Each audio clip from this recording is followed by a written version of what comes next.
Merci monsieur le maire. Écoutez, Nice ville européenne, ça semble presque un pléonasme. Et au fond, je m'étonne qu'on ait besoin d'aller chercher un label ou d'apposer une plaque pour l'affirmer ou pour l'afficher.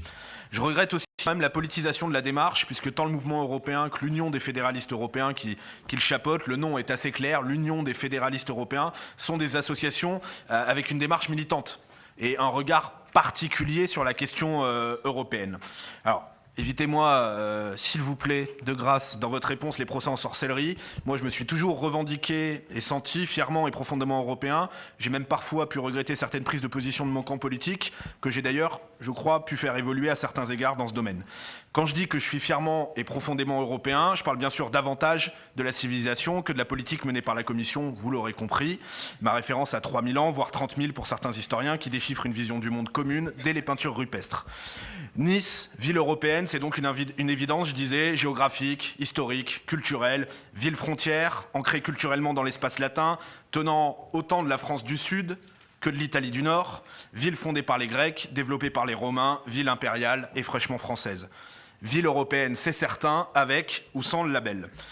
Je dois dire que je suis un peu ennuyé par cette obligation de marquer par la présence d'un pictogramme formé du drapeau européen tout projet financé par l'UE dans la commune de Nice. Parce que, fondamentalement, il n'existe pas de finances propres de l'Union européenne. Et que c'est notre argent qui revient vers nous, et que, dès lors, je ne suis pas certain qu'il soit légitime de parler de projets financés par l'UE. Je vais vous l'apprendre, la France est contributrice nette au budget de l'Union européenne. Ça signifie quoi? Que nous donnons davantage que nous ne récupérons. On parle quand même de quelques milliards d'euros en l'espèce. Alors quand on parle de l'argent de l'Union européenne, des financements de l'Union européenne, et donc de l'argent que l'UE renvoie en France, moi il me vient toujours cette image. Monsieur le maire, vous avez déjà eu l'occasion de l'entendre lors de débats sous d'autres cieux. Le fameux financement européen, c'est en quelque sorte ça. C'est un ami à qui vous allez prêter 100 euros, qui vous en rend 40 et qui en plus vous dit comment vous devez les dépenser.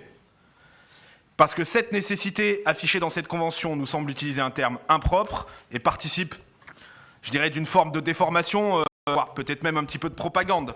Parce que cette vision de l'Europe, de l'Union des fédéralistes européens qui chapeaute ce label n'est pas neutre, loin s'en faut, parce que je crois vraiment que Nice n'a besoin d'aucun label pour être clairement et fièrement une ville européenne. Nous nous abstiendrons sur cette délibération.